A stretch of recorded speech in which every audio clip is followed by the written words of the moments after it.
কিরে বোন, এই কি রান্না করছিস? আজকে হবে টমেটোর মাংস। টমেটোর মাংস? সেটা আবার কি রে? দেখতে থাক না কি করে হয়। টমেটোর মাংস সেটা আবার কি? ঠিক আছে, চলো দেখা যাক কি করে করে টমেটোর মাংস।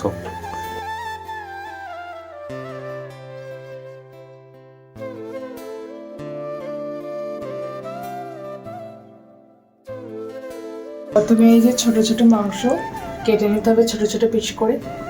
তারপরে এই মাংস করার জন্য শুধু টমেটো একদম ঘুনকুচি করে কেটে নেবে। তারপরে তোমরা যেই পরিমাণ ঝাল খাও সেই যেমন কাঁচা লঙ্কা দেবে। এরপরে এই টুকরো মাংসগুলোকে ভেজে নিতে হবে। এই যে এরকম হালকা ভাজা হয়ে গেলে তুলে নেবে। এরপরে কাঁচা লঙ্কা জিরে লঙ্কাগুলো ভাজা হয়ে গেলে এরপর আমি টমেটো কুচিটাকে দিয়ে দেবো। এগুলো অর্ধেক সেদ্ধ হয়ে গেলে এরপর আমি এই ভেজে রাখা মাংসটা দিয়ে দেবো, দিয়ে নাড়তে থাকবো। এরপর আমি নুন দিয়ে দেবো, যেহেতু মাংস ভাজার সময় নুন দেওয়া ছিল সেই পরিমাণ দিয়ে নুন দেবো। জল দিয়ে দেবো,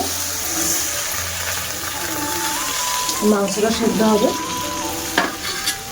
সামান্য পরিমাণ দেবো, জাস্ট সেদ্ধ হওয়াটুকু, একটু গ্রেভি গ্রেভি মতো, ঝোল হবে না। এতে কোনো আদা রসুন পেঁয়াজ কিচ্ছু না, শুধু টমেটো আর লঙ্কা দিয়ে। লাস্টে নামানোর সময় একটু চিনি দিয়ে দেবো। এটা চিনি না দিলে একটুকু ভালো লাগবে না। তাহলে আমি পরিমাণ অনুযায়ী তোমার একটু মিষ্টি চেক করবো। আমার একটু মনে হচ্ছে ঝালটা কম, তাই জন্য আরেকটা ছেঁড়া কাঁচা লঙ্কা দিয়ে দিচ্ছি। মাংস রান্না শেষের পথে এরপর আমি ধনেপাতা কুচি দিয়ে দিচ্ছি।